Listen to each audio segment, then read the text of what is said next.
ليغا ستحاول أن تستعيد تنافسها، والمباراة الأخيرة قوية، والهدف الأول جولاتو جولاتو جولاتو. مش ممكن من المجنون الثاني دافيد فيا. 9 دقائق هي فترة الصمود للمدريديين الأتلتي، و9 دقائق هي من تأكيد إبداعات الناس الأخرى، الناس اللي قادمين من أرض أخرى، من سماء أخرى، اسمهم برشلونة. 1-0 عن طريق المرابية. شوف الجول وبعد نحكي. شوف اللقطة الفنية اللي عملها، شوف هذا دافيد فيا المتر و60 ايش عمل. شوف الباس يهرب من التسلل، مش ممكن بيريا ما تخليش وراك لاعب اسمه فيا. سامحني نتعدى، سامحني اسقط اللاعب مشاه للبحر وحط الكرة في الجول. 1-0 الكنترول، ثم الابتعاد على بيريا، طاح وحده من الخوف، يراوغ المدافع الثاني ويحطها في الزاوية. البارسا ممكن يخلص في الربع ساعة هذه، خطيرة جدا. يمشي بيدرو فرصة كبيرة، ولا ضغط يعني ميسي. جول! الجول الثاني بالميران الصدفي. المباريات الأولى في دورة الليغا قبل كان هدف، ياكل هدفين في ربع ساعة. شوف الكرة، شوف الامتلاك، هنا الباس، هنا بيدرو يبعد ميسي ما يمسهاش لأنه كان في اوفسايد واضح، ثم يتابع يولي مركزه قانوني، يحط الكرة تضرب في الحارس، ترجع اللي تضرب في المدافع ميراندا، وميراندا يسجل الهدف الثاني لنادي برشلونة. الهدف الثاني للبارسا. 2-0 في ربع ساعة. مباراة حقيقة هجومية من برشلونة. كان عنده ما ياكل في الماتش، كان عنده ما ياخذ. اليوم الاكتساح واضح، وميسي سجل الثالث. جولاتو. هذا الثالث اللي حكينا عليه، هذا الثالث اللي اكدنا عليه. انهيار مدريدي متجدد للاتليتيكو، والبارسا يسجل ثالث الاهداف في 25 دقيقة 3-0. صارت بطولة بلاي ستيشن، صارت لعبة في البلياردو. مش ممكن لا ليغا بتاريخها بال6 وبال7 وال8.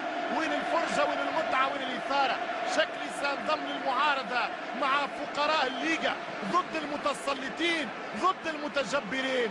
3-0 لليو ميسي، 3-0 لليو ميسي، ويصير في أكبر العائلات يا كورتوا الضحية رقم 50.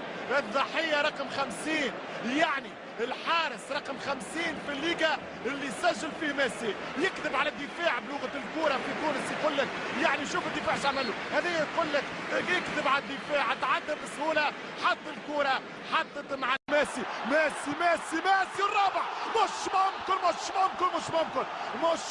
مش ممكن. إذا قلت فابريغاس مجرم انت إرهابي، إذا كان فابريغاس المجرم انت إرهابي.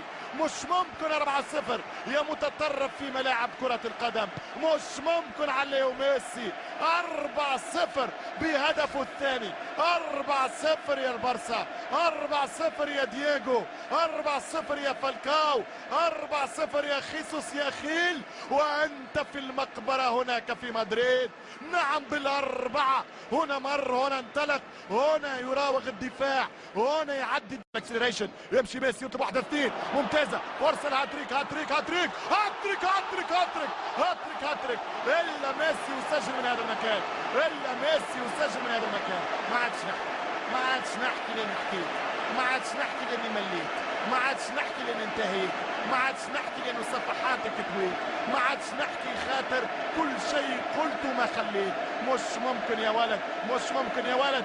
حييه أيها الكتالونية، هنيه يا كتالونية بهذه الميزة، لهذا الامتياز، بهذه الهبة، لهذه الموهبة، لهذا العملاق، لهذا الأساس. رجع لي الكتالونية هي من تهني ميسي. هدف خامس يستحق تهنئة مشجعة وليس مشجع. هنا الخامس 1-2 من زاوية مغلقة تقريب، حتى بين الساقين، وتحبها بين العينين يحطها فوق راسه. مش ممكن يا ميسي. اقتلتني وقتلت الملايين. 5-0 دقائق للانتهاء من هذا الكابوس، وبرشلونة يلعب مريح باعتبار قادم الالتزامات. تحب تكون الكواليتي بتاع